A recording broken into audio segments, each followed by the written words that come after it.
ഞാൻ കോട്ടയത്ത് ജോലിക്ക് പോയിരുന്നപ്പോൾ ഓപ്പോസിറ്റ് ഷോപ്പിൽ ഒരു ആളെന്നെ എപ്പോഴും നോക്കുന്ന ആളായിരുന്നു. ഒരു സ്റ്റേഷനറി കടയാണ്, ബുക്കും എല്ലാം വിൽക്കുന്ന കടയാണ്. അപ്പോൾ ഞാൻ ഓർത്ത് എന്താണ് ഈ പുള്ളി എപ്പോഴും നോക്കുന്നത് എനിക്കിട്ട്. ടീ ഷോപ്പിൽ വർക്ക് ചെയ്യുന്ന ആളാണെന്ന് അറിഞ്ഞുകൊണ്ട് നോക്കണമെന്ന് എനിക്ക് മനസ്സിലായി. അപ്പോൾ ഞാൻ ചായ കുടിക്കുമ്പോൾ പുള്ളി എനിക്ക് ഒന്ന് സംസാരിച്ചു.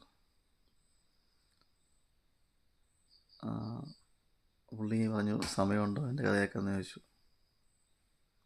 ആയിക്കോട്ടെ. പുള്ളി 2001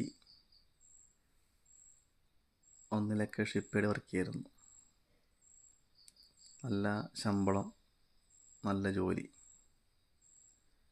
അപ്പോൾ കല്യാണമായ സമയത്ത് കൂട്ടാനായിട്ട് ബൈക്കിൽ പോയാൽ കല്യാണം വിളിക്കാൻ വേണ്ടി. അപ്പോൾ പുള്ളി പറഞ്ഞ് ജീവിതം അറിഞ്ഞു വരുന്നേ ഉള്ളൂ, പുതിയ ബൈക്ക് മേടിച്ചേ ഉള്ളൂ. ഞങ്ങൾ പോകുന്ന വഴിക്ക് ഒരു ടിപ്പർ വന്നിടിച്ചു. കൂട്ടാനപ്പം തന്നെ മരിച്ചുപോയി. എന്നെ കുറേ നേരം കാണാതെ കടന്നു. ചളിക്കുണ്ടിൽ വീണത്, എൻ്റെ കൈയും കാലൊക്കെ അറ്റുപോയി. അതെല്ലാം ശരിയാക്കി. എൻ്റെ കണ്ണ് കാഴ്ച പോയായിരുന്നു.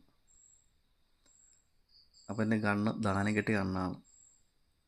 പക്ഷെ ഒരു കാര്യം ചെയ്തു, കാഴ്ച തന്നപ്പോൾ അത് കാണിച്ചു തന്നു, ഇന്നയാളെ കണ്ണ് തന്ന് കാണിച്ചു തന്നു ഫോട്ടോ എടുത്ത്. അപ്പോൾ കണ്ണാടി നോക്കുമ്പോൾ അയാളുടെ രൂപമാണ് കാണുന്നത്. തന്നെയല്ല, എല്ലാ ആഴ്ചയും അയാളെ വീട്ടുകാർ എന്നെ കാണാൻ വരും, എൻ്റെ കണ്ണ് നോക്കിയിരിക്കുമെന്ന്. ഇപ്പം എൻ്റെ പ്രശ്നം അതല്ല, എൻ്റെ കണ്ണിന് കാഴ്ച പിന്നെയും പോയിക്കൊണ്ടിരിക്കുകയാണ്. ഞരമ്പിൻ്റെ പ്രശ്നമാണെന്നാണ് പറയുന്നത്. അപ്പോൾ കേസ് ജയിച്ച പൈസ കിട്ടാനുണ്ട്.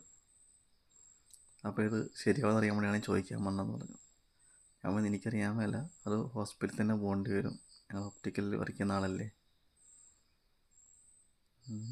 ഇപ്പോൾ ഓരോരുത്തരുടെ കഥ കേൾക്കുമ്പോൾ എന്താണ് പറയണമെന്നറിയില്ല. അതാ വിധി എന്ന് പറയുന്നത്. പുള്ളി എന്ത് ചെയ്തിട്ടാണ്? കല്യാണവും മുടങ്ങിപ്പോയി, നല്ല ജോലിയും പോയി, ഇപ്പോൾ കാഴ്ചയും പോയിക്കൊണ്ടിരിക്കുന്നു.